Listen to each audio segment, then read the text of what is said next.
ಮೈಸೂರು ಪೊಲೀಸರಿಂದ ಭರ್ಜರಿ ಕಾರ್ಯಾಚರಣೆ ನಡೆದಿದೆ. ಮೈಸೂರು ಪೊಲೀಸರು ಮಾದಕ ವಸ್ತುಗಳನ್ನ ವಶಕ್ಕೆ ಪಡಿಸಿಕೊಳ್ಳುವಲ್ಲಿ ಯಶಸ್ವಿಯಾಗಿದ್ದಾರೆ. ಬರೋಬ್ಬರಿ 862 ಕೆಜಿ ತೂಕದ ಮಾದಕ ವಸ್ತುಗಳನ್ನ ನಾಶ ಮಾಡಿದ್ದಾರೆ. ಜಿಲ್ಲೆಯಲ್ಲಿ ವಶಕ್ಕೆ ಪಡೆದ ಮಾದಕ ವಸ್ತುಗಳನ್ನ ಸಂಪೂರ್ಣವಾಗಿ ನಾಶ ಮಾಡಿದ್ದಾರೆ.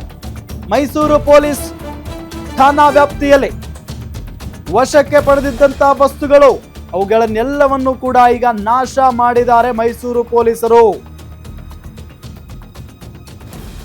ಮಾದಕ ವಸ್ತುಗಳನ್ನ ಇಟ್ಕೊಂಡ್ರೆ ಮತ್ತಿನ್ನೇನೋ ಆಗೋಗ್ಬಿಡುತ್ತದು, ಹಂಗಾಗಿ ಅವುಗಳನ್ನ ಆಲ್ಮೋಸ್ಟ್ ಸುಟ್ಟಾಕಿದ್ದಾರೆ ಅಂತ ಕಾಣಿಸುತ್ತೆ.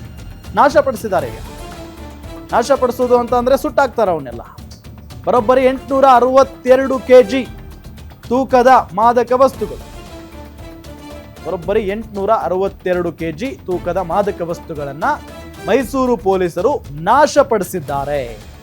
ಜಿಲ್ಲೆಯಲ್ಲಿ ವಶಕ್ಕೆ ಪಡೆದಿದ್ದಂಥ ಮಾದಕ ವಸ್ತುಗಳವು ಸಂಪೂರ್ಣ ನಾಶ ಮಾಡಿದ್ದಾರೆ. ಈಗ ಮೈಸೂರು ಪೊಲೀಸ್ ಠಾಣಾ ವ್ಯಾಪ್ತಿಯಲ್ಲಿ ವಶಕ್ಕೆ ಪಡೆದಿದ್ದಂಥ ವಸ್ತುಗಳನ್ನು ಈಗ ನಾಶಪಡಿಸುವಲ್ಲಿ ಪೊಲೀಸ್ನವರು ಯಶಸ್ವಿಯಾಗಿದ್ದಾರೆ. ಅದು ಒಂದಲ್ಲ ಎರಡಲ್ಲ, ಬರೋಬ್ಬರಿ 862 ಕೆಜಿ ತೂಕ. ಆ ಮಾದಕ ವಸ್ತುಗಳ ತೂಕ ಬರೋಬ್ಬರಿ 862 ಕೆಜಿ. ಸೊ ಅದೆಲ್ಲವನ್ನು ಕೂಡ ಈಗ ನಾಶ ಮಾಡಿದ್ದಾರೆ.